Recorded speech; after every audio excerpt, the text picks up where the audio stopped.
कई लोग हमसे कहते हैं आप दीक्षा क्यों नहीं दे रहे हमको। हम सोचते तो हैं कि हम देंगे, पर हमको बहुत डर लगता है गुरु बनने में। हमको लगता है हम कथा वक्ता ही ठीक है। अब कई बालक हमको पता आरोप भी लगाते हैं, बोले आपको आरोप है। मैंने क्या आरोप है? बोले हमको कथा सुना सुना करके कृष्ण भक्त बना दिया, और जब हम कह रहे हैं कि हमारा हाथ पकड़ लीजिए तो आप हमको दीक्षा नहीं दे रहे हो। हमें कृष्ण भक्ति सिखाई ही क्यों जब आपको दीक्षा नहीं देनी थी? कई लोग ऐसे आरोप भी देते हैं। हमारे पूज्य पिताजी महाराज तो कई बार नाराज हो जाते हैं हमसे, परंपरा क्यों नहीं संभाल रहे हो। पर हम ऐसा नहीं है कि हम नहीं करेंगे, पर अभी हमको अपने मन से तो भाव आवे, हमारे लाल जी आज्ञा तो करें। वास्तव में बताएं, चेला बनने में जितना सुख है गुरु बनने में सुख नहीं है। हमारे बाल बाबा महाराज कई बार अस्वस्थ रहते हैं, लेकिन फिर भी यहां देखो कितनी भीड़ लगी रहती है। कई बार बेचारे स्वयं कथा नहीं सुन पाते। क्यों? इतने सब भक्तजन, इतने वैष्णव जन लगे रहते हैं आगे पीछे, और हम लोग, आप लोग देखो कितने आनंद से कथा सुनते हैं। पूरी योजना बनाई महाराज जी नहीं सुन पाते। क्यों? गुरु हैं। लेकिन आज एक बहुत विशेष दिन है महाराज जी। हमारे पूज्य पिताजी महाराज को आज 50 वर्ष पूरे हुए हैं कथा करते हुए। आज उरई में जहां पिताजी की कथा चल रही है वहां उत्सव मनाया जा रहा है, दिल्ली में उत्सव मनाया जा रहा है, वृंदावन में उत्सव मन रहा है।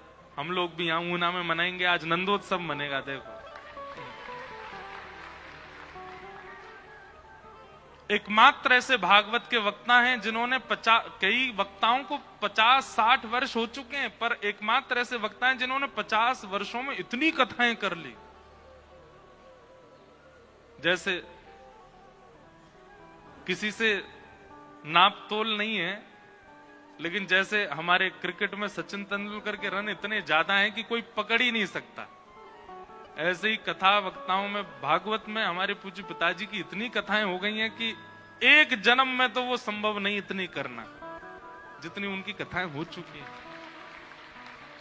तो आज इस प्रांगण को भी कई बार पिताजी की वाणी का लाभ मिला है, और हमें पिताजी महाराज बताते हैं कि उन्होंने उस वाले पीछे वाले प्रांगण में भी कथा की है, वहां भी कथा की, यहां भी की, बहुत वर्षों से।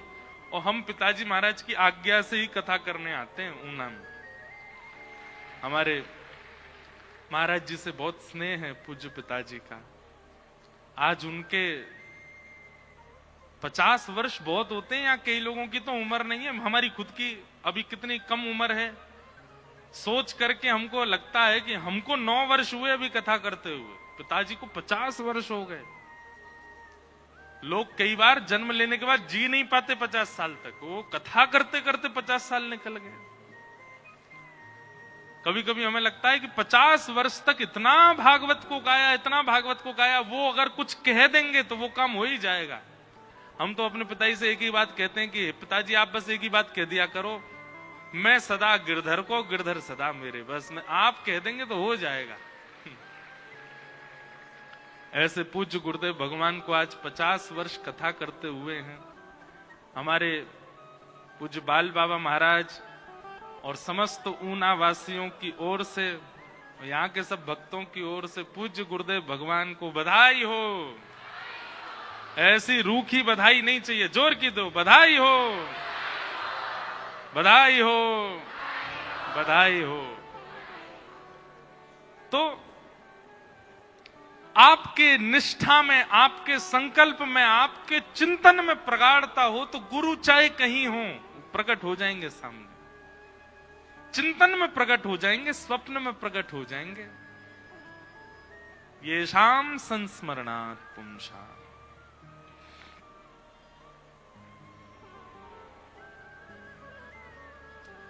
किम पुनर्दर्शन स्पर्श पाद शौचासनादिभिः। राजा परीक्षित सुखदेव जी से कह रहे हैं कि भगवान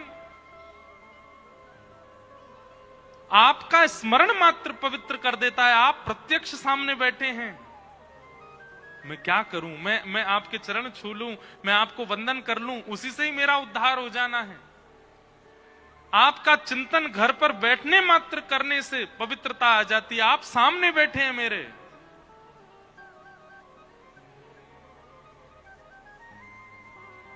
तुम सामने हो मेरे, किस बात की कमी है। तुम सामने हो मेरे, किस बात की कमी है। किसी और वस्तु की अब परवाह भी नहीं है। किसी और वस्तु की अब परवाह भी नहीं है। किसी और वस्तु की अब परवाह भी नहीं है। किसी और वस्तु की अब परवाह भी नहीं है। तुम सामने हो मेरे, किस बात की कमी है। तुम साथ हो जो मेरे, किस बात की कमी है। किसी और वस्तु की अब दरकार भी नहीं है। किसी और वस्तु की अब दरकार भी नहीं। वास्तव में गुरु दर्शन, भगवत दर्शन इसी को कहते हैं। आप सोच के तो बहुत कुछ गए थे बिहारी जी से मांगने के लिए, पर जैसे ही पहुंचे भूल गए और फिर सोचना पड़ रहा है। कई लोग तो आते मिलने के लिए, लिख के लाते हैं, लिखा हुआ नहीं पढ़ पाते। क्या क्या पूछना था, क्या क्या जानना था, क्या क्या बताना था, भूल गए सब। यही असली दर्शन है कि आप ठाकुर के सामने जाकर के भी अगर याद कर पा रहे हो कि आपको क्या मांगना था, तो आप ये बात स्पष्ट मान लीजिएगा कि बिहारी जी को ही आपसे मिलने में रुचि नहीं है, इसीलिए आपको याद है संसारी वस्तु। लेकिन ठाकुर जी के सन्मुख जाके, गुरुदेव के सन्मुख जाके, संतों के सन्मुख जाके, वैष्णवों के सन्मुख जाके, कथा वक्ताओं के सन्मुख आके विस्मृति हो जाती है, क्या सोच के आए थे। विदुरानी जी का प्रसंग सुना है ना। ठाकुर जी घर आ गए, कैसी हो गई विदुरानी, पैर धर कहीं रही हैं, जा कहीं और रही हैं। ठाकुर जी को बैठाने के लिए पाटा बिछाना था, उल्टा बिछा दिया। केले खिलाने थे, छिलके खिला दिए। विदुर जी महाराज ने घर पर आकर के देखा, माथा पीटने लगे अपना। बोले पहली बार ठाकुर जी घर पर आए, उल्टे पाटे पर बिठा दिया, केले दूर फेंक रही है, छिलका खिला रही है ठाकुर जी को। विदुर जी महाराज ने पांव पकड़े, विदुर जी केला लेके आए, छिलका अलग करके केला जब खिलाया, ठाकुर जी बोले बिल्कुल बेस्वाद लग रहा है, हमको केला में रुचि ही नहीं आ रही है, पर विदुरानी जी जो छिलके खिला रही थी वो बहुत अच्छे लगे। क्यों? प्रेम उसी को कहते हैं जहां तन की सुध भूल जाए, जहां पर अपनी स्थिति भूल जाए। मैं कहा करता हूं कथा में, वो प्रेम हो ही नहीं सकता जहां सामने वाला अपने आप को भूल ही नहीं पाया। उसको याद है कि मैं कौन हूं, उसको अपनी स्थिति पता है, अपना पद पता है, अपनी योग्यताएं पता है, तो आपने प्रेम ही नहीं किया उसको। बंधुओं, ठाकुर जी परमात्मा हैं, ठाकुर जी परब्रह्म हैं, ठाकुर जी त्रिभंग लली, ठाकुर जी श्याम सुंदर, ठाकुर जी मंदिर में रहते हैं, पर आपका प्रेम ऐसा हो कि ये सब भूल जाएं। ठाकुर जी भूले हैं, मीराबाई के लिए भूले हैं, सूरदास के लिए भूले हैं, कुम्मन दास के लिए भूले हैं, नरसिंह मेहता के लिए भूले हैं, जनाबाई के लिए भूले हैं, कितनों के नाम बोलूं मैं, सबके लिए ठाकुर जी भूल गए कि मैं कौन हूं। वास्तव में भक्ति ऐसी करनी है कि ठाकुर जी भूल जाएं कि वे परमात्मा है, सहज हो जाए।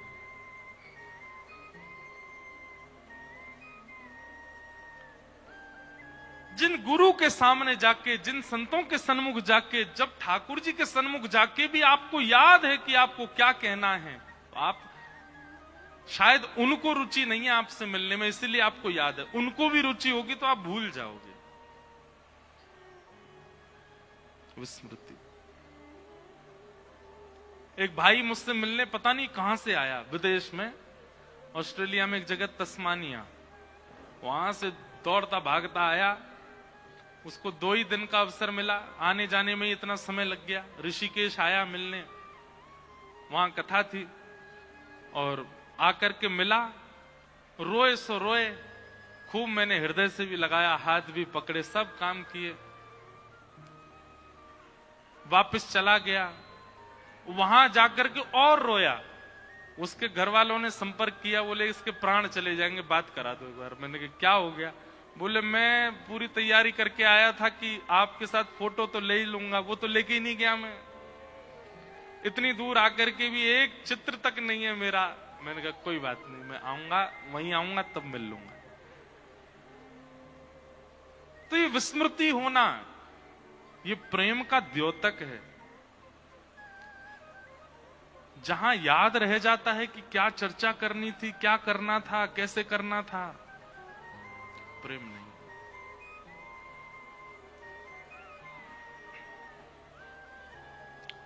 सुखदेव जी महाराज कह रहे हैं, परीक्षित जी कह रहे हैं कि महाराज आप मेरे सामने बैठे हो, आप जैसे महापुरुषों का घर बैठ के दर्शन करने, स्मरण करने मात्र से पवित्रता हो जाती, मुझे तो दर्शन, स्पर्श, प्रणाम सबका सौभाग्य मिल रहा है।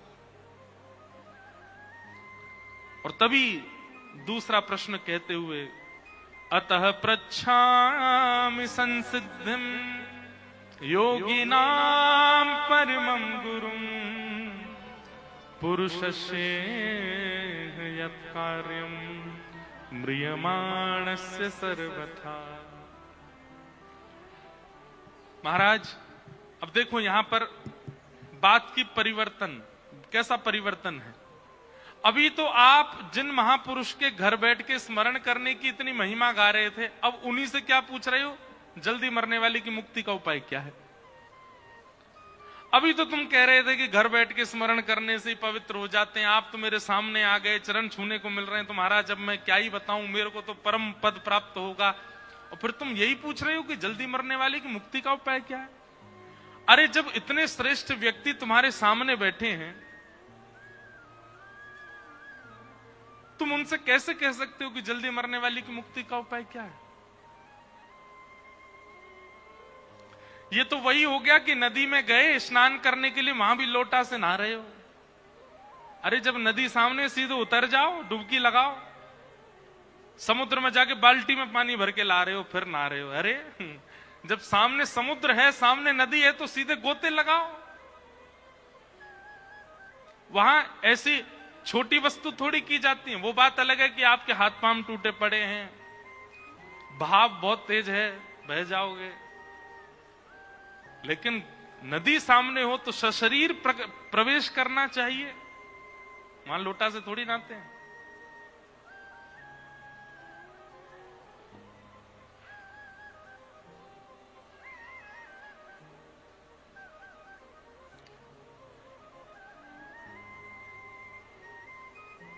सुखदेव जी महाराज समझ गए, बोले ये प्रश्न तुमने अपने लिए नहीं किया।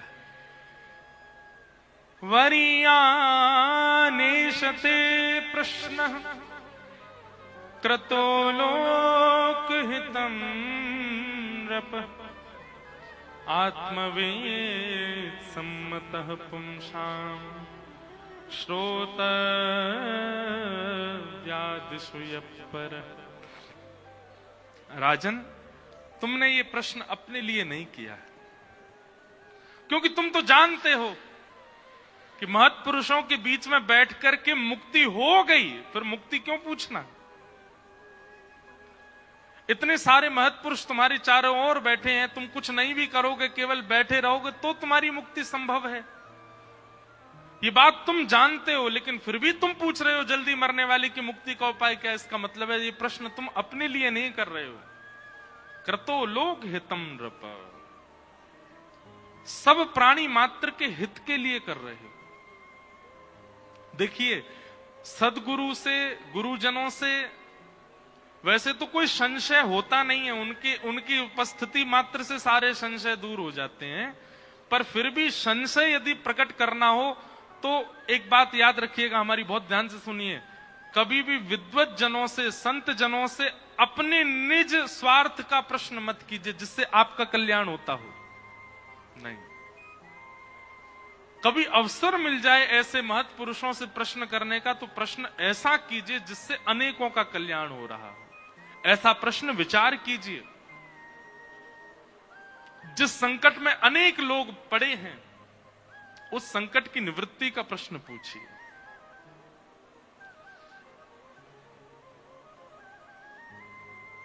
लोग बाग इतने अद्भुत हैं, हमसे पूछते हैं सुदामा जी के पिताजी का नाम क्या था बताइए, राम जी की दादी जी कौन थी, इससे क्या होना है? कोई बता देगा तो वो विद्वान है, भैया हमें नहीं पता इतना।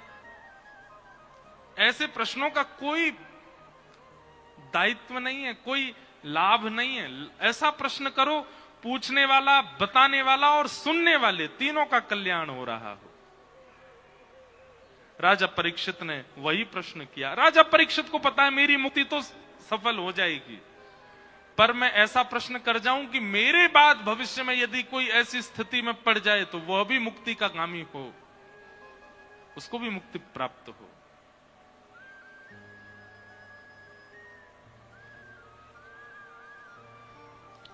राजा परीक्षित के बात सुनकर के शुकाचार्य जी कहते हैं, योगी नाम नृपनिर्णीतम हरेर नामानुकीर्तनम।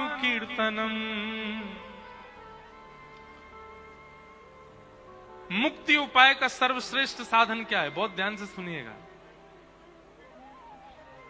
अपने अंतिम काल में, अपने अंतिम समय में भगवत नाम का उच्चारण कर देना। अंतिम श्वास जब निकल रही हो उस अंतिम श्वास में हरे कृष्ण कृष्ण कृष्ण हरे हरे, हरे राम राम राम हरे हरे, और बस तुरंत प्राण निकल जाएं, मुक्ति निश्चित है। हमारे भागवत आदि शास्त्रों में ऐसा भाव भी है कि यदि व्यक्ति ने जीवन भर पाप किए, जीवन भर दुराचार किया, जीवन भर गलत काम किए, और ऐसे व्यक्ति का भी अगर अंतिम क्षण में भगवान नाम प्रकट हो जाए तो उसके जीवन भर के समस्त कार्य जो है वो शून्य हो जाते हैं, उसको मुक्ति मिल जाती है। फिर उसके जीवन के कार्यों पर नजर नहीं डाली जाती उसने क्या किया। लेकिन आप लोग कहेंगे महाराज जी ये तो बहुत गलत है, जीवन भर किसी ने गलत काम किया और अंत में भगवान का नाम ले दिया। यही तो आश्चर्य की बात है, अंत राम कहीं आवत नहीं। ऐसा कहते हैं कि व्यक्ति को अपने मृत्यु काल में, जैसे उसकी मृत्यु होने वाली होती है ना, अंतिम के एक क्षण में, 7 क्षण में, 1-2 मिनट में उसको जन्म से लेकर के अब तक की पूरी स्मृति आ जाती है।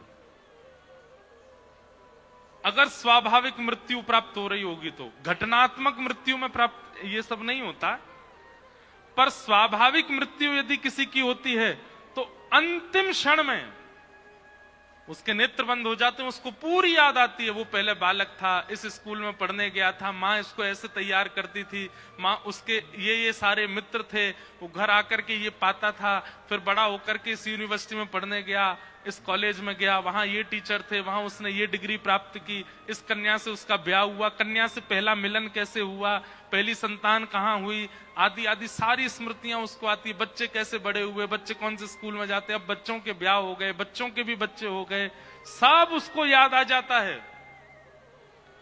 और अंतिम बार रात्रि में जब वो सोया था उसको वह भी याद आ जाता, कल रात को मैं ऐसे सोया था, और बस इतना सोचते ही उसके प्राण चले जाते हैं। लेकिन उसको सब याद आ जाएगा, पर यह याद नहीं आएगा कि उसने ऊना में कथा सुनी थी, उसको यह याद नहीं आएगा उसने गिरिराज जी की परिक्रमा लगाई थी, उसको यह याद नहीं आएगा कि वो वृंदावन गया था, उसको यह याद नहीं आएगा कि उसने महत् पुरुषों के दर्शन किए, उसको बिहारी जी की स्मृति नहीं होगी, राधा रमन लाल जी याद नहीं आएंगे। मतलब मानो जैसे पूरी जीवन की किताब में से आध्यात्म को किसी ने रबड़ से मिटा दिया, वो याद ही नहीं आएगा उसको। अंत राम कहीं आवत नहीं।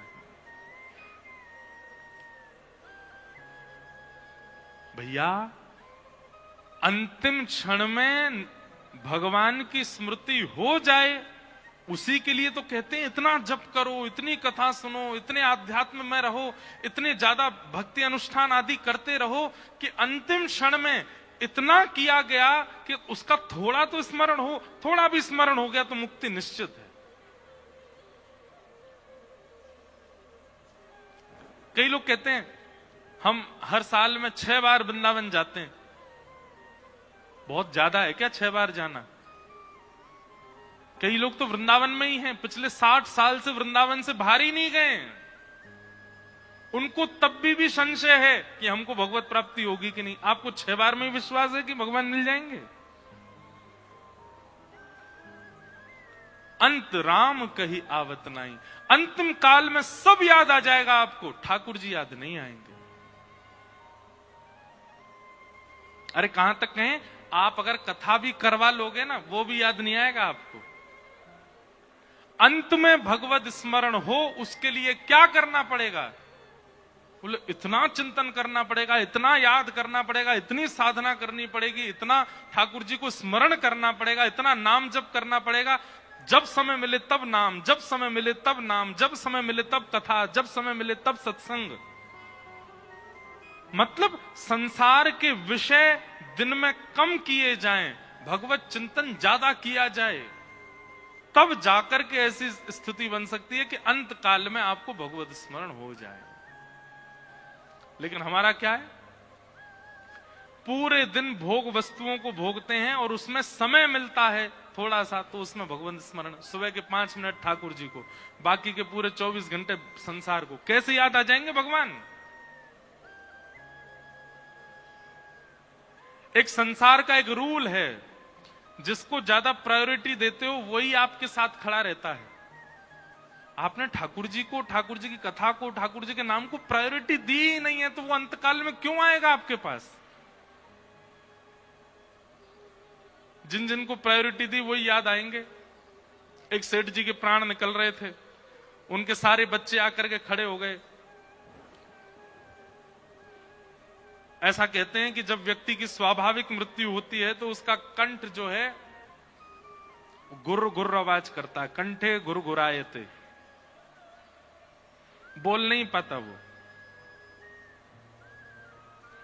कभी श्रीमद् भागवत में कपिल देवूति संवाद में दंड पाणी भगवान का वर्णन किया गया है, कभी सुन लीजिएगा उसको, आपकी रूह कांप जाएगी। व्यक्ति की मृत्यु कैसे होती है। हमने एक बार 1 महीने की कथा की थी नासिक में। उस कथा में विश्राम के 4-5 दिन, 1 महीना की कथा, 30 दिन की कथा है, उसके विश्राम के 3-4 दिन में दंडपाणी भगवान का वर्णन किया है। कभी सुन लीजिएगा जाके।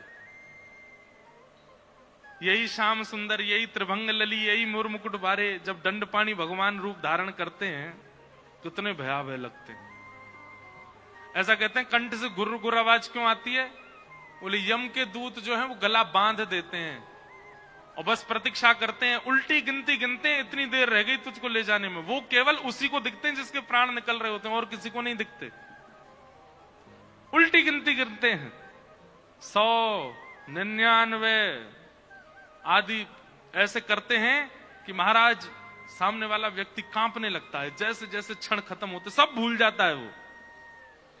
तो एक सेठ जी के प्राण निकल रहे थे, कंठ गुर गुर आवाज कर रहा था, बच्चे आगे खड़े हो गए, बोले पिताजी जाने वाले हैं, इनसे पूछ लें हाथ जोड़ करके कि सारा धन कहां रखा है, किसके नाम है।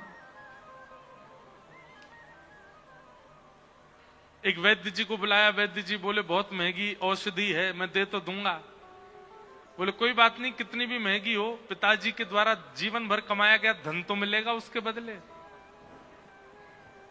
वैद्य जी ने औषधि दी, जैसे कंठ साफ हो गया, बोलने लगे, आवाज निकलने लगी पिताजी की।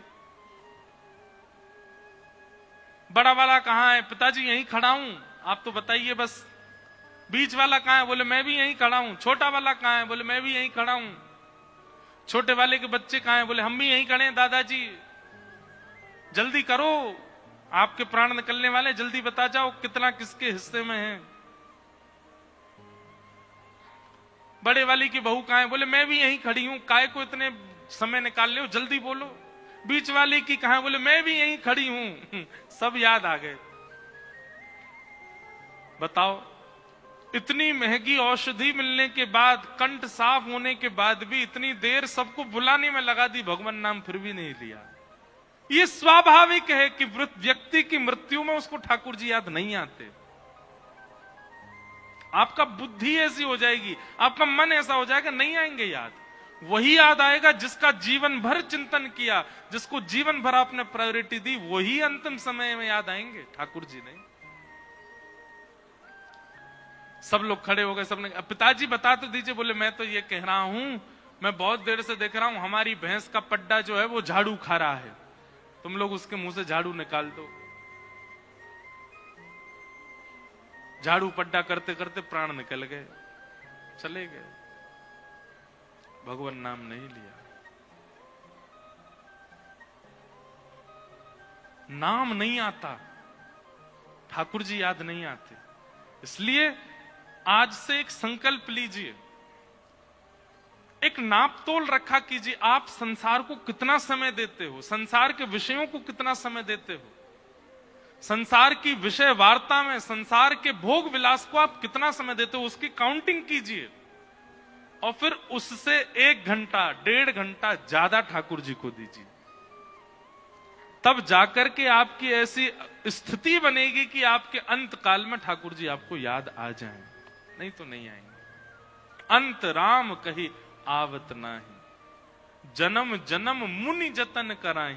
एक जन्म नहीं, अनेक जन्मों तक जतन करते हैं, तब भी भगवान याद नहीं आते। अच्छा, बराह पुराण में तो एक बहुत सुंदर बात लिखी है।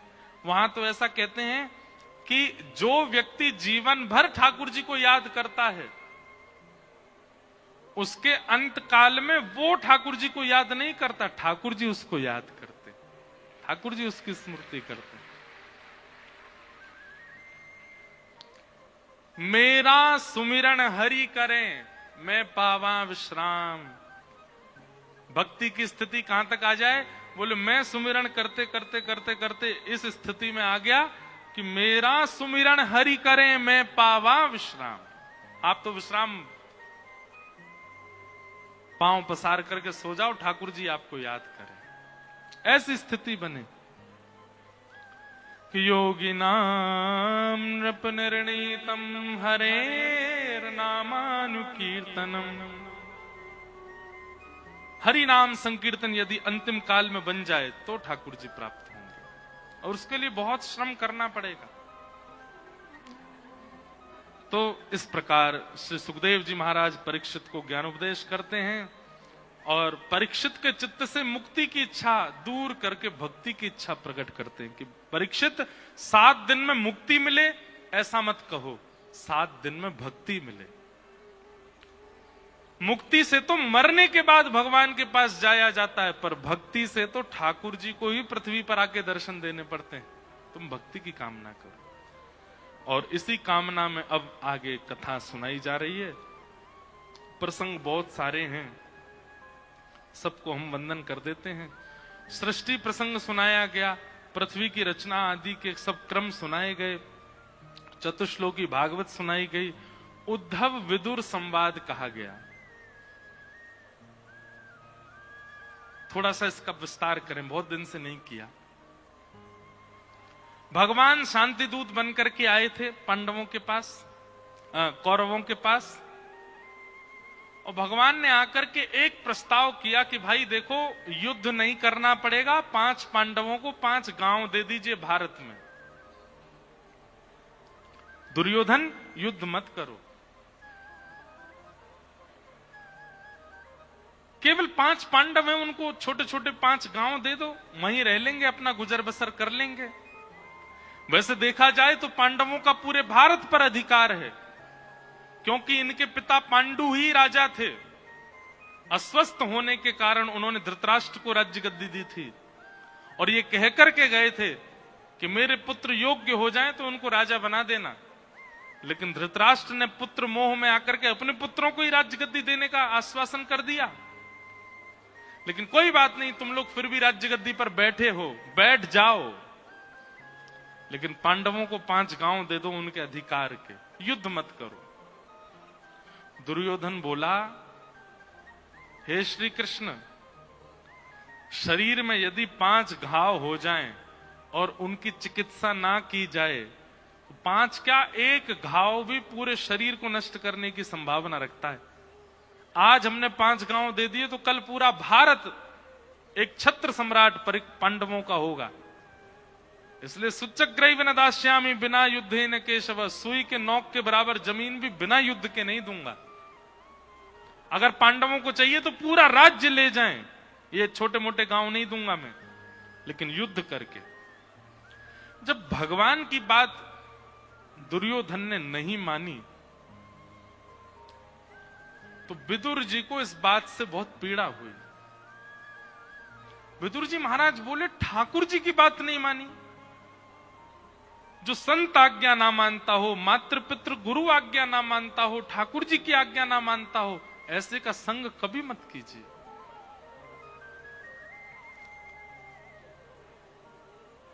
आपको करोड़ों का फायदा हो रहा है और तभी कोई संत आके आपको रोक जाए, नहीं ये काम मत करो। उस कार्य के प्रति तुरंत स्टॉप हो जाइए, उसी समय रुक जाइए, नहीं करना, चाहे आपको करोड़ों का फायदा क्यों ना हो रहा हो।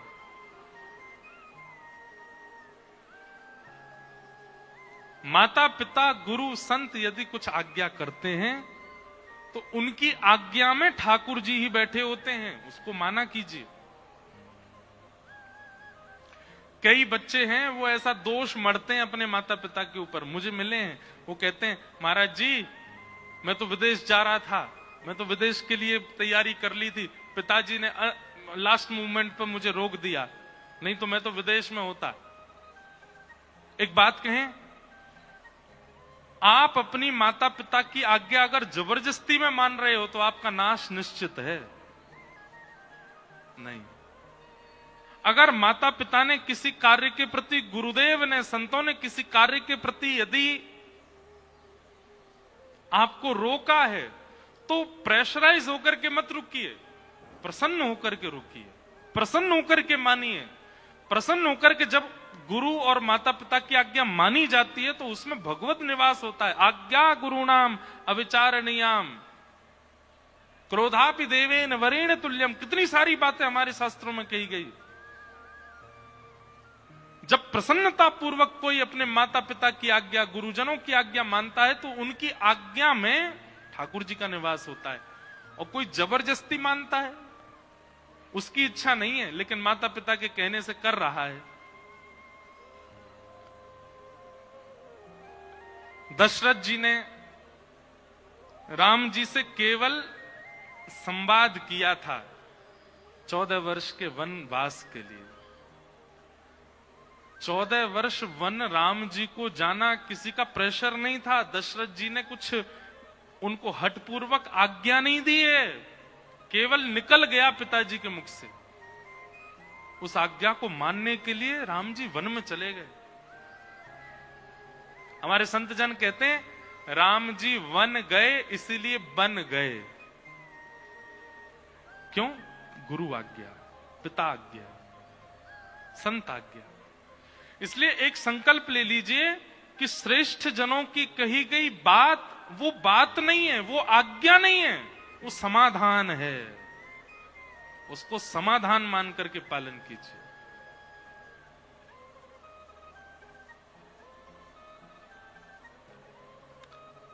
अब क्या करें, माता पिता कह रहे हैं करना पड़ेगा, ऐसे नहीं। उन्होंने कह दिया, आप विचार नहीं कर सकते, आप उस पर दुखी नहीं हो सकते, आप करिए।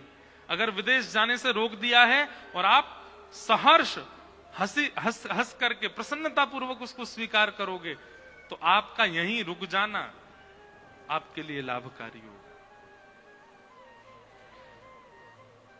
आज्ञा के पालन में आपकी रुचि कितनी है, उस रुचि से भी आपका कार्य सफल होता है। तो भगवान की आज्ञा नहीं मानी दुर्योधन ने। बेचारी इतना ही तो कह के गए कि 5 गांव दे दो, इसने मना कर दिया।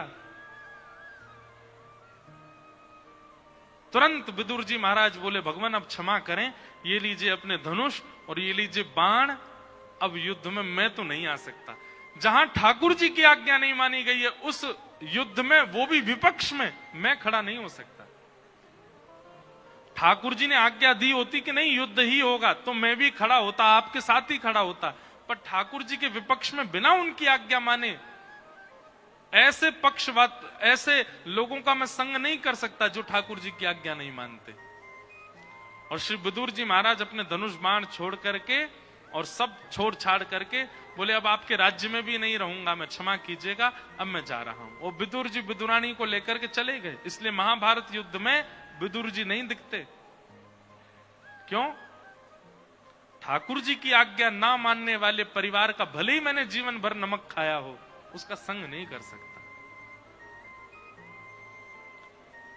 जैसे ही विदुर जी ने कौरवों का संग छोड़ा है, उसी समय काल के बादलों ने कौरवों पर आक्रमण कर दिया। वास्तव में आप गलत करने के बाद भी बच जा रहे हो, बहुत ध्यान से सुनिएगा, आप गलत करने के बाद भी बच जा रहे हो। अच्छा एक बात बताएं, गलती करने वाले हर व्यक्ति को पता होता है कि मैंने गलत किया है, हर व्यक्ति को। वो बात अलग है कि वो स्वीकार नहीं करता, वो छुपाता है, पर गलती करने वाले हर व्यक्ति को पता होता है। मांस खाने वाले व्यक्ति को खाते समय भी पता होता है कि मैं गलत कर रहा हूं, फिर भी खा जाता है।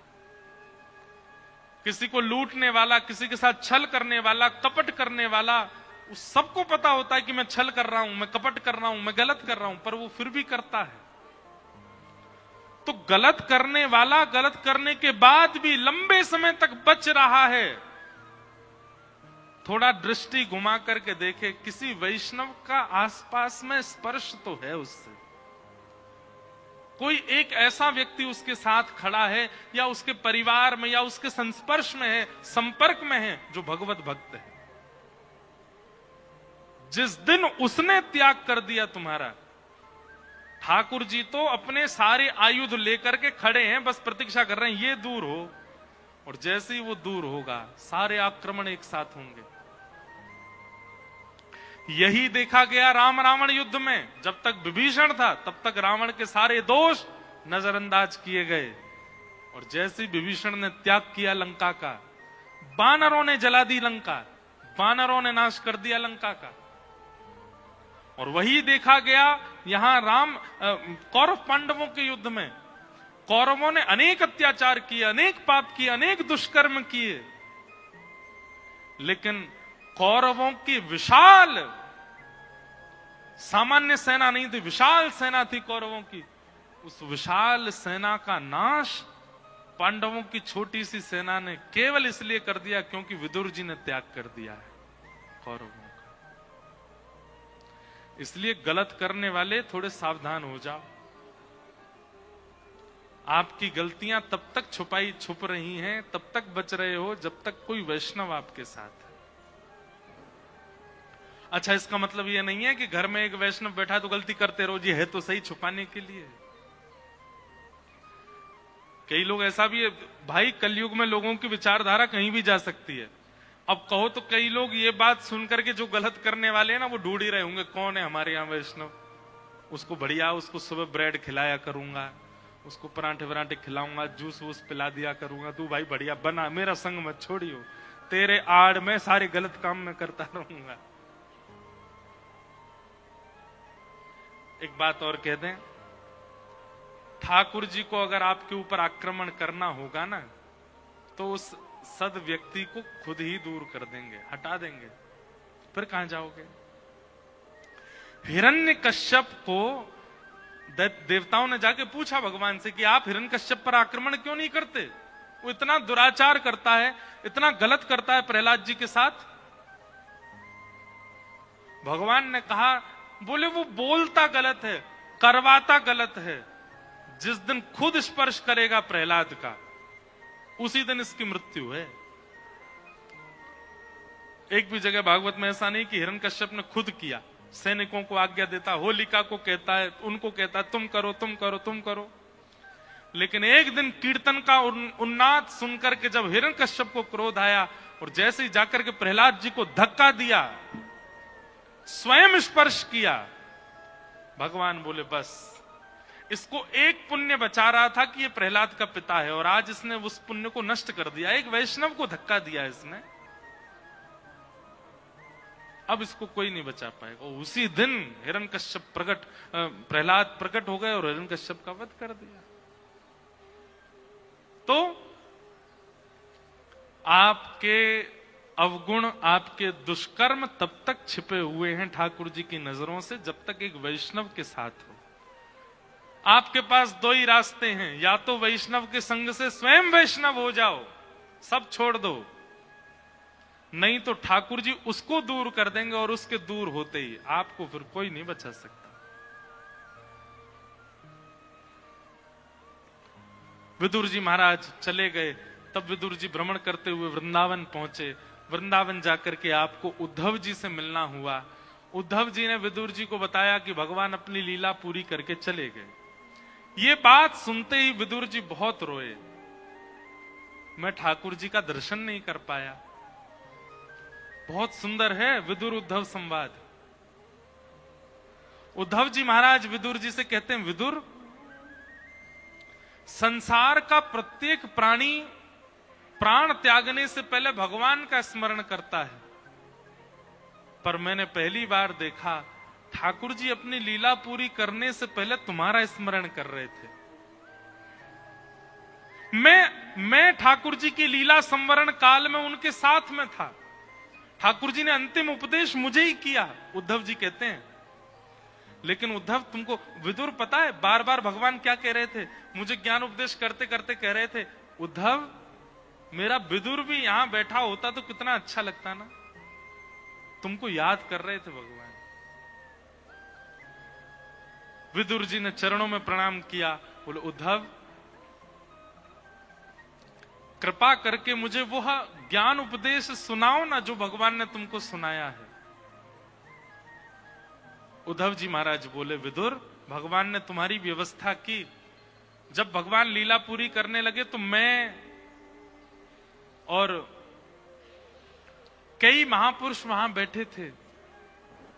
तब भगवान ने आज्ञा की थी मैत्रेय मुनि को कि हे मैत्रेय, मेरे परम प्रिय विदुर तुम्हारे आश्रम आएंगे तो यही ज्ञान उपदेश जो मैं तुमको दे रहा हूं वो उसको सुना देना। मैत्रेय मुनि आपकी प्रतीक्षा कर रहे हैं हरिद्वार में, आप जाइए, वही आपको ज्ञान उपदेश देंगे। तब विदुर जी महाराज मैत्रेय मुनि के पास गए और मैत्रेय मुनि ने उनको ज्ञान उपदेश किया। प्रश्न कर रहे हैं विदुर जी महाराज कि सुखाय कर्माणि करोति लोको। बहुत सुंदर प्रश्न है, बहुत ध्यान से सुनिएगा। कि सुखाय कर्माणि करोति लोको न ते सुखम वान्यदुपारमं वा विन्देत भूयस्तदैव दुःखं यदत्र युक्तं भगवान् वदेन्न। संसार में हर व्यक्ति सुख की कामना से ही कर्म कर रहा है। चाहे वो रिक्शा चलाने वाला हो, चाहे हवाई जहाज उड़ाने वाला हो, चाहे करोड़ों का टर्नओवर प्रतिदिन करने वाला हो, चाहे 150 रुपए की मजदूरी करने वाला हो, हर व्यक्ति कर्म क्यों करता है? उसको सुख चाहिए। लेकिन चाहे करोड़ों कमाने वाला, चाहे 150 कमाने वाला, सुख किसी को नहीं मिलता। सब कर्म सुख के लिए करते हैं, सुख ही नहीं मिलता है। इसके पीछे आपका नजरिया क्या है? बंधुओं, बहुत ध्यानपूर्वक हमारी बात सुनिएगा। आज कथा का क्रम तो बहुत है, पर हम क्या बताएं, एक जगह रुक जाते हैं तो उसी के विस्तार में ही लग जाते हैं। हर व्यक्ति कर्म क्यों कर रहा है? सुख की प्राप्ति के लिए। पर हमें एक बात आप सब लोग बताइएगा, क्या आप इतनी मेहनत करने के बाद भी सुखी हो? नहीं। हम अपनी बात कह रहे हैं, निजी बात है, बोलनी तो नहीं चाहिए मंच से, पर हम अपनी एक बात कह रहे हैं। किसी समय में हमको ऐसा लगता था कि हे ठाकुर जी, आपकी कथा से एक दिन भी हमको अवकाश नहीं मिले, हम रोज कथा कहते रहे, ऐसी कृपा कर दो हमारे ऊपर। आपकी कथा गाने का अवसर प्रतिदिन मिला करे। और अब वो अवसर आ गया है। हम 22 दिसंबर के घर से निकले और 15 मार्च को घर जाएंगे, तब तक घर जा ही नहीं रहे। लेकिन कभी कभी इतनी कथाएं करते हुए मैं भी उदास हो जाता हूं। रात को इतने दिन हो गए वृंदावन नहीं गए, तटिया स्थान का दर्शन नहीं किया, यमुना जी कैसी बह रही होंगी वृंदावन में, राधारमन लाल जी में कितने लोग जा रहे होंगे। अब तो कहां तक कहें, लोग वृंदावन होके आते हैं, हमसे आके मिलते, महाराज जी बिहारी जी का प्रसाद, तो हमको उससे चिड़ और रोने लगती है। मैंने कहा हम जन्मे वृंदावन में और जे देखो इसको दर्शन का लाभ मिल गया। कई लोग तो ऐसे हैं वो पिछले 1.5 महीना में हमसे 5 बार मिल चुके हैं और 5 बार वृंदावन होके आ गए और हम जन्म हो लेकर के भी नहीं जा पाए। हम दुखी तो नहीं है, पर कभी कभी ऐसा लगता है कि वृंदावन से तो दूर ही हो गए। पर हां, कभी कभी मन में फिर भाव आता, कोई बात नहीं, वृंदावन से तन से भले ही दूर हो गए, पर जहां जाके कथा करते हैं वहीं वृंदावन प्रकट कर देते हैं ठाकुर जी की कृपा से। यो मत सोचियो कि हम अपनी प्रशंसा कर रहे हैं। कथा जब होती है तो कथा का क्रम ऐसा बन जाता है, इतने सारे संत जन, इतने सारे भक्त जन, इतना पद गान, इतने संगीतों का गान, इतने सुंदर सुंदर भजनों का गान होता है, आप सब झूम करके नृत्य करते हो, लगता ही नहीं है कि वृंदावन नहीं है, अपने आप प्रकट हो जाता है। पर फिर भी कभी कभी कष्ट तो हो जाता है ना, इतने दिन हो गए वृंदावन ही नहीं गए। संसार का कोई भी व्यक्ति वो सुख की कामना के लिए कर्म कर रहा है, पर उसको सुख नहीं मिलता। इसका मतलब क्या है? आपने कामना ही गलत की है, सुख की कामना ही मत करो। तो फिर कामना क्या रखें? क्योंकि कई बार ऐसा होता है कि बिना एम के आप कर्म कैसे करोगे? जब तक आपका एम निश्चित नहीं होगा, जब तक आपकी कोई कामना नहीं होगी, आप कर्म कैसे कर पाओगे? गीता जी कहती तो हैं कि कर्म फल त्याग, पर उसी गीता में भगवान श्री कृष्ण इसका उत्तर भी देते हैं। क्या? सुख की इच्छा से कर्म मत करो, तो शांति की इच्छा से कर्म करो। मुझे शांति मिले, सुख मिले नहीं। सुख और शांति दोनों में परिवर्तन होता, अलग होता है। अच्छा, कभी किसी को यह कहते हुए सुना, मुझे गुलाब जामुन खा के बड़ी शांति मिली? कोई नहीं बोलता। छोले भटूरे खा के मुझे बहुत शांति मिली, सब यही कहते सुख मिला, अच्छा लगा, मजे आ गए। सुख इच्छाओं की पूर्ति से होता है, सुख इच्छाओं की पूर्ति से होता है, और शांति इच्छाओं की निवृत्ति से मिलती है। अब जब लोगों के दांत टूट जाते हैं सारे, एक भी दांत नहीं बचते, तब उनका मन होता है गोलगप्पा खाने का।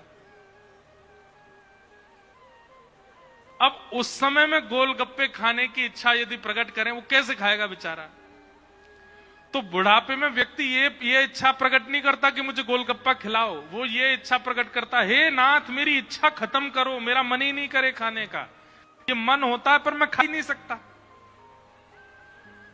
बुढ़ापे में ना करके युवावस्था में इच्छा की निवृत्ति हो जाए तो शांति मिलती है। हमारी इच्छा ही नहीं है, हमारे सामने 56 भोग धर दो, हमारा मन भटकेगा ही नहीं। हमारे सामने कितनी भी विषयी वस्तु प्रकट कर दो, हमारा मन उसकी ओर जाएगा ही नहीं। इसे शांति कहते हैं। इसलिए कर्म के पीछे उद्देश्य सुख मत रखिए, क्योंकि सुख जो है ना वो बढ़ता ही रहता, बढ़ता ही रहता, बढ़ता ही रहता है। वो एक बार, अभी आप जब 6 साल के थे, 5 साल के थे, तो एक टॉफी आपको सुख कर सकती थी, लेकिन आज आपकी उम्र 30 साल की हो गई।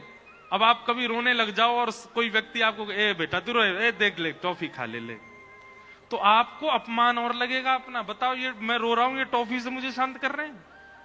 मैं कोई छोटा बच्चा हूं? इसका मतलब क्या है? सुख बढ़ता है। एक बार सुख अगर सीमित मिल गया तो अगली बार आपकी इच्छा होती है वो इससे ज्यादा मिले। आपकी जॉब करने पर जो पेमेंट आपको मिलता है वो पेमेंट 6 महीना तक बढ़िया लगता है, 6 महीना बाद यूं लगती है बोनस हो, अब बढ़ना चाहिए, अब इसमें थोड़ी अपग्रेडेशन होना चाहिए। क्यों? क्योंकि सुख की कामना से आप उसको प्राप्त कर रहे हो, पर शांति की कामना से करोगे ना, इच्छा ही नहीं होगी। अगर 1 महीना विलंब से भी पेमेंट आएगा तो भी चल जाएगा, कोई जरूरत नहीं। शांति है, शांति। सुख की कामना से कर्म करोगे तो सुख कभी नहीं मिलेगा, शांति की कामना से कर्म करोगे तो आपका कर्म शांति प्रदान कर देगा। मतलब ये तो वही बात हो गई, सिर दर्द सिर में हो रहा है और दवाई पेट दर्द की खा रहे हो। पेट दर्द की दवाई से सिर दर्द ठीक होगा? नहीं होगा, सिर दर्द की ही खानी पड़ेगी। ठीक वैसे ही कर्म करने के पीछे शांति का उद्देश्य होना चाहिए, पर उद्देश्य हमने सुख बना रखा है, कैसे मिल जाएगा शांति? विदुर जी महाराज ने कई प्रश्न किए और सब प्रश्नों के उत्तर श्री मैत्रेय मुनि देते हैं, और फिर यहां से मैत्रेय मुनि ही कथा सुनाना प्रारंभ करते हैं। पृथ्वी के सृजन की कथा सुनाई गई। स्वयंभू मनु हुए, स्वयंभू मनु के 3 पुत्री 2 पुत्र हुए। बड़ी पुत्री का नाम आकुति, मझली का देवहूति, छोटी का प्रसूति। देवहूति माता का विवाह कर्दम प्रजापति के साथ में हुआ, कर्दम ऋषि के साथ में हुआ, और कर्दम ऋषि देवहूति माता के यहां भगवान कपिल रूप धारण करके प्रकट हुए।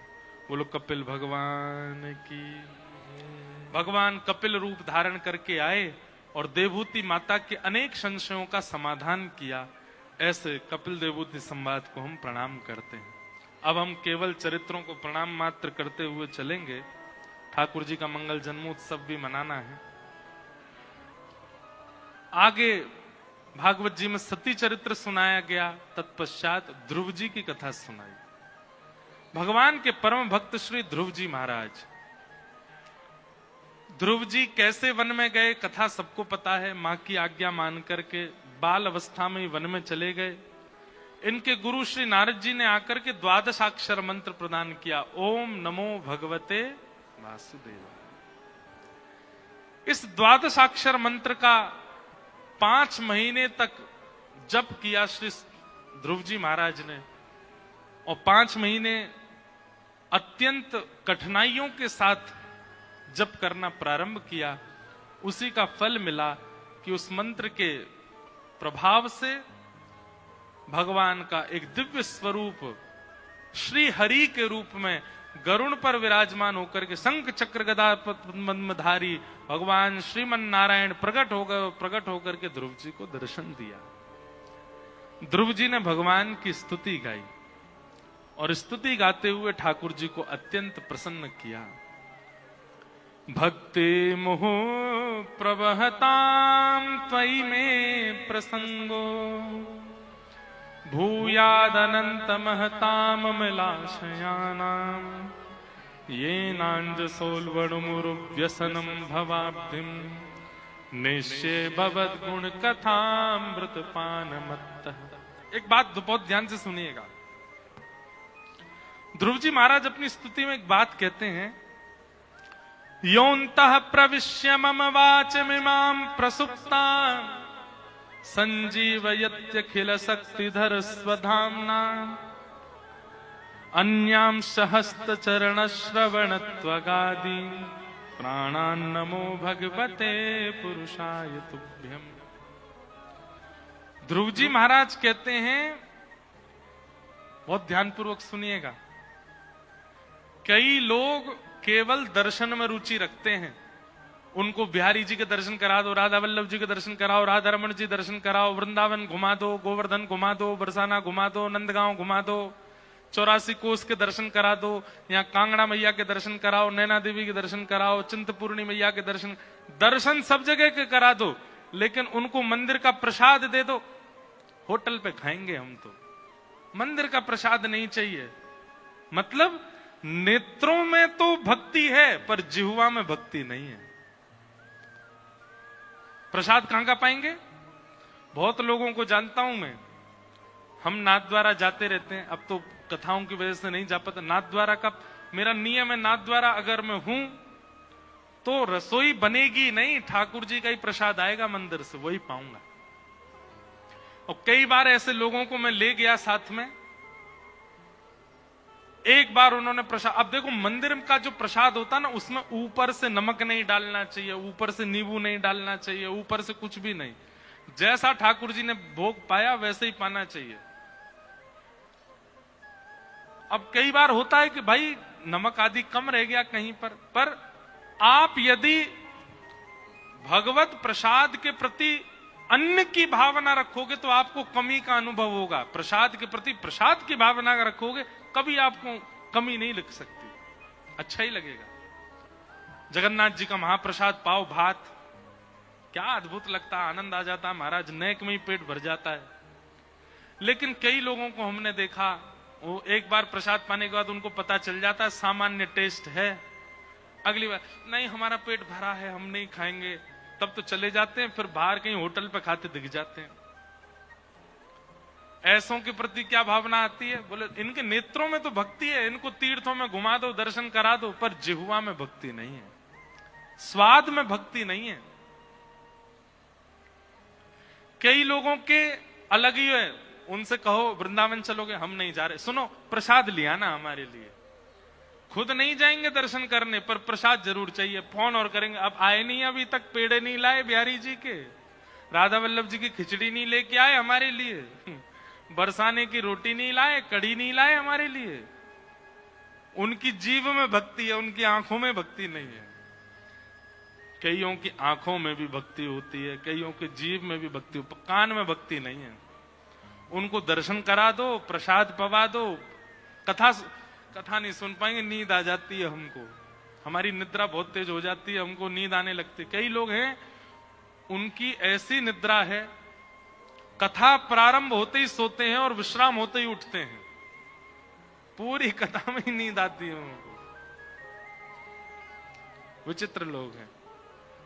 यहां तो हमें अभी तक कोई दिखा नहीं है ऐसा, और कोई गुपचुप बैठा हो चुपके तो बात अलग है। एक तो मेरी दृष्टि भी बहुत कम घूमती है, मैं इधर वालों को इधर तो देखता ही नहीं हूं, मैं तो सामने बैठे देखता कथा करता रहता हूं। पर कई लोगों की निद्रा बड़ी प्रचंड होती है,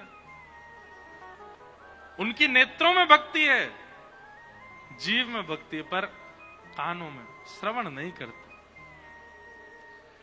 कई लोग हैं उनके पैरों में भक्ति होती है, कैसी भक्ति, परिक्रमा लगवा लो महाराज, गिरिराज जी की लगवा लो, 3 कोस की लगवा लो, 84 कोस की लगवा लो, कीर्तन भजन में खूब कुदा कुदा के नृत्य करवा लो, पर अन्य कोई भक्ति में वो निपुण दिखते नहीं। पर श्री प्रहलाद जी महाराज कहते हैं, भैया तुम्हारे पास जितनी इंद्रियां हैं, ये सब इंद्रियां ठाकुर जी ने प्रदान की हैं। जिस प्रकार संकट की घड़ी में धन से सहायता करने वाले के आप सदा ऋणी रहते हो, संकट की घड़ी में आपको किसी भी प्रकार से सहायता करने वाले व्यक्ति की आप सदा धन्यवाद ज्ञापन करते हो, ऐसे ही संपूर्ण जीवन जीने के लिए 10 इंद्रियां देने वाले भगवान को 10 इंद्रियां समर्पित करके धन्यवाद किया करो। एक भी इंद्रिय बचनी नहीं चाहिए ठाकुर जी से। दर्शन को नैना तपे, वचन सुनन को कान। एक बहन आई मुझसे मिलने के लिए, मुझसे क्या बोली पता है, रो रही थी। मैंने कहा क्या हो गया? बोली मेरे मन में ये बात आती है कि आप मीठा गाते हो। मैंने कहा तो इसमें रोने की क्या बात है, लाओ सिंदूर खिला दो हमको, गला बैठ जाएगा हमारा, खुश हो जाना। नहीं नहीं इसलिए नहीं रो रही हूं। मैंने कहा तो आप मीठा गाते हो, एक आप सामान्य से एक व्यक्ति हो, इतना मीठा गाते हो, आपको बनाने वाले ठाकुर जी कितना मीठा गाते होंगे। तो मैंने कहा आप रो क्यों रही हो? बोले मैं इसलिए रो रही हूं कि आप सुनने को मिल गए, इतने लोग सुनने को मिल गए, कभी ठाकुर जी के स्वर सुनाई देंगे कि नहीं बताओ। ऐसी भी लोगों की यहां तक भी चिंतन करते हैं लोग। हमारी एक भी इंद्रिय, श्री डोंगरे जी महाराज अपनी कथा में कहते थे, अगर एक भी इंद्रिय ठाकुर जी की सेवा से वंचित है लिखवा लीजिएगा, उसी इंद्रिय से आप पाप करने लग जाओगे। आपकी यदि श्रवण में रुचि है, आपकी यदि गायन में रुचि है, आपकी यदि नृत्य में रुचि है, पर दर्शन में रुचि नहीं है, तो नेत्रों से ही आप कुभाव का दर्शन करोगे। दर्शन में रुचि है पर सुनने में रुचि नहीं है, तो सुनने से ही पाप करोगे।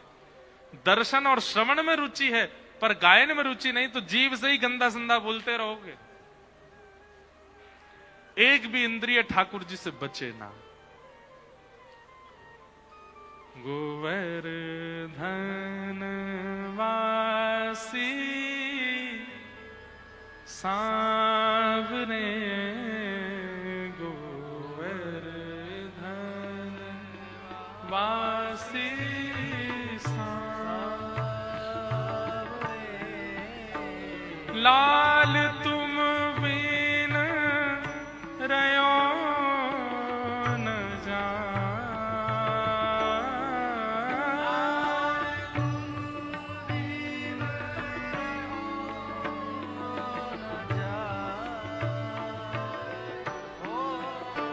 लाल तुम बिन रयो न जाय रे, गोवर्धन वासी सांवरे,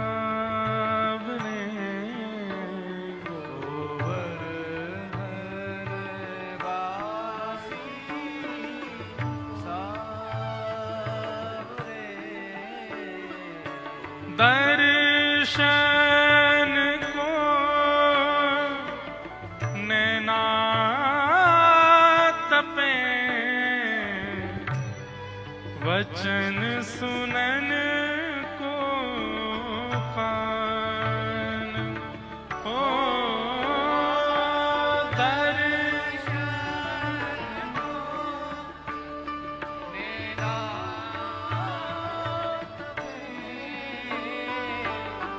वचन सुनन हो, मिलवे को हियरा तपे, हिय के जीवन प्राण, गोवर्धन वासी सांवरे, गोवर्धन वासी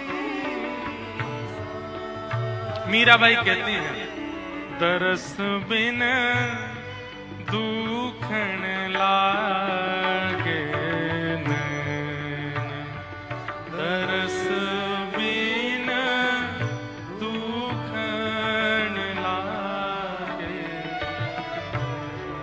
हमारे ऐसे होता है कभी, बहुत दिनों तक कथा ना सुनियो तो कानों में दर्द हो जाए, कभी होता है ऐसा? बहुत दिनों तक दर्शन ना हुए हो तो नेत्रों में जलन होने लग जाए, बहुत दिनों तक गिरिराज जी ना गए हो तो पैरों में भड़कन शुरू हो जाए, कब परिक्रमा लगाएंगे। हमारे साथ होता ही नहीं है ऐसा। ये तो प्रेम लक्षण जिनके चित्त में। भगवान के परम भक्त श्री वृत्रासुर जी का चरित्र सुनाया गया, नारायण कवच का सुंदर उल्लेख किया गया, वृत्रासुर के पूर्व जन्म की कथा सुनाई गई, प्रहलाद चरित्र सुनाया, जहां हिरण्यकश्यप के यहाँ प्रहलाद जी का प्रादुर्भाव। हम सबको प्रणाम मात्र कर रहे हैं अभी, क्योंकि विस्तार, फिर हम तो विस्तार में कहीं से कहीं चले जाते हैं, इसलिए केवल सबको वंदन कर रहे हैं। प्रहलाद जी महाराज हिरण्यकश्यप के यहाँ जन्मे, पर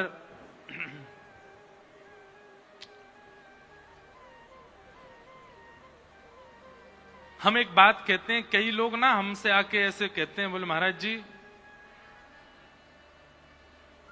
हम भक्ति कैसे करें? मैंने क्यों नहीं कर सकते? वातावरण नहीं है। हमारे कॉलेज के बच्चे ऐसे हैं, हमारे दफ्तर ऑफिस के लोग ऐसे हैं, हमारे घर के लोग ऐसे हैं, सबको आप लोग निशाना साध करके और बचने का प्रयास करते हो भक्ति से। सबसे ज्यादा शिकायत तो फिर प्रहलाद जी की होनी चाहिए। प्रहलाद जी के तो माता पिता ही भक्त नहीं थे, प्रहलाद जी के तो भाई बांधव कोई भी भक्त नहीं था। संपूर्ण प्रहलाद जी के राज्य में एकमात्र अकेले भक्त प्रहलाद। एक भी जगह अनुकूलता नहीं, रसोई अनुकूल नहीं थी प्रहलाद जी की, विद्यालय अनुकूल नहीं था, मित्र अनुकूल नहीं थे, रिश्तेदार अनुकूल नहीं थे, माता पिता अनुकूल नहीं थे, भाई बांधव अनुकूल नहीं थे। प्रहलाद जी का अनुकूल कौन था? कोई भी नहीं। ऐसी प्रतिकूलता में भी नन्हे से प्रहलाद जी ने भगवत प्राप्ति कर ली। इसका मतलब क्या है? जो बहाने लगाते हैं, साधन ना करने के, भक्ति ना करने के बहाने लगाते हैं।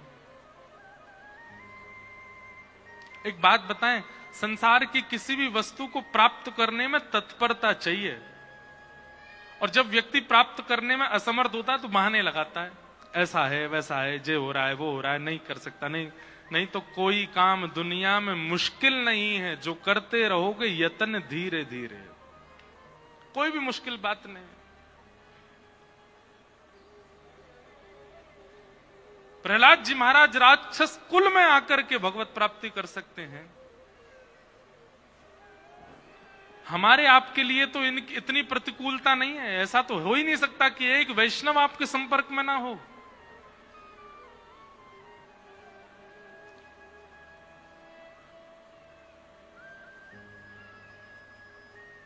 केवल बहाने हैं हमारे, इस वजह से नहीं कर पा रहे, इस वजह से नहीं कर पा रहे, ये प्रॉब्लम है, ये दिक्कत है, ऐसा माहौल है, ऐसा वातावरण है, ये है वो है। हम विदेश जाते हैं तो वहां बालक आते हैं मिलने, विदेश के बालक, यहाँ के गए हुए बालक जो वहां पढ़ रहे हैं, और विशेष रूप से पंजाब हिमाचल के तो बहुत मिलते हैं। उन लोगों की क्या बात होती, महाराज जी हम अपने घर से दूर, इतनी दूर दूर देश में आए, यहाँ पे हमसे वैसी भक्ति हो नहीं पाती, यहाँ पर हम रह करके उतना भजन साधन नहीं कर पाते, हमें क्या करना चाहिए? हमने कि हम सीधी बात बोलेंगे, मानोगे तो हो नहीं। बोले नहीं आप बोल दीजिए। मैंने कहा वापस देश चले जाओ अपने। जब यहाँ तुमसे भक्ति नहीं हो रही है, यहाँ तुमसे साधन नहीं बन पा रहा है, यहाँ तुमसे भजन नहीं हो पा रहा, तो तुम्हारे देश में बन जाएगा ना, वहीं चले जाओ, वापस आ जाओ। वो कैसे संभव होगा? तो मैंने कि जैसा वैसे रहो, शिकायतें नहीं। व्यक्ति अगर चाह लेना तो कैसी भी स्थिति में भगवत भजन कर लेगा, और व्यक्ति अगर चाहे ना तो 100 बहाने गिनाएगा, ऐसा है वैसा है, जे है वो है, इसलिए नहीं आए, उसलिए नहीं हुआ, ये हो गया वो हो गया। बहानेबाजी भक्ति में नहीं चलती। प्रहलाद जी ने कोई बहाना नहीं लगाया। प्रहलाद जी चाहते तो ठाकुर जी से कह सकते थे आपने तो मेरे माता पिता ही विपरीत बनाए, मैं आपका भजन कैसे करूं, पर नहीं, प्रहलाद जी करते हैं।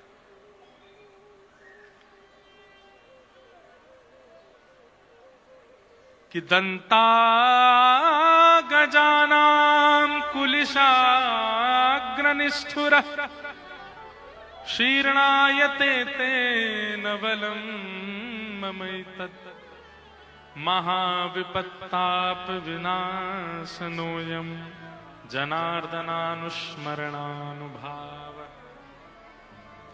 बड़े बड़े हाथियों के दांत चूर चूर हो गए, बड़े बड़े विषैले सर्पों के विष काम नहीं कर पा रहे हैं, पहाड़ों से फेंक दिया, सब प्रकार से प्रयास कर लिए, पर प्रहलाद जी का कोई बाल बांका नहीं कर पाया। क्यों? जनार्दनानुस्मरणानुभाव। जनार्दन भगवान का स्मरण 24 घंटे उनके चित्त में बना रहता है, इसलिए। हमारे गौड़िया वैष्णव संप्रदाय में हरिदास ठाकुर हुए। हरिदास ठाकुर को मुगल लोगों ने बीच चौराहे में खड़े करके कौड़े बरसाए कि तू नाम जप नहीं करेगा, और जितनी तीव्र गति से, द्रुत गति से, जितने तेजी से कौड़ा मारा जाता था, उतने आर्त भाव से आप हरि का स्मरण करते थे। प्राण त्यागना मंजूर है, लेकिन हरि का नाम नहीं छोड़ सकते, ठाकुर जी की भक्ति नहीं छोड़ सकते। भक्ति चाहे देश की हो, चाहे ठाकुर जी की हो, उसके ऊपर कुछ नहीं, उससे आगे कुछ नहीं, वो सर्वोपरि है, वो सर्वस्व है। ऐसी स्थिति बन जाए। प्रहलाद जी महाराज ने सब प्रकार के दुर्भावों को सहन किया। अंत तो गत्वा हिरण्यकश्यप ने आकर के खंभ भेदन किया। भगवान नृसिंह प्रकट हो गए और प्रकट होकर के हिरण्यकश्यप का वध किया। प्रहलाद जी ने भगवान की स्तुति गाई। स्तुति सुनकर के भगवान अति प्रसन्न हो गए। प्रहलाद जी को गोद में लेकर के खूब स्नेह दुलार किया। सब देवी देवताओं की स्तुति जहां फीकी पड़ गई, वहां प्रहलाद की स्तुति से भगवत प्रसन्नता हो गई। बोलो भक्तवत्सल भगवान की जय। प्रहलाद जी पर कृपा अनुग्रह करने के बाद फिर आगे गजेंद्र मोक्ष की कथा और देवासुर संग्राम। देवासुर संग्राम में बलि वामन अवतार की कथा सुनाई गई, जहां बलि के यहां जाकर के भगवान ने त्रिलोकों की भिक्षा मांगी तो 3 पग की भिक्षा, लेकिन तीनों लोक लेकर के ठाकुर जी आ गए। इस प्रकार सब चरित्र आदि सुनाए गए।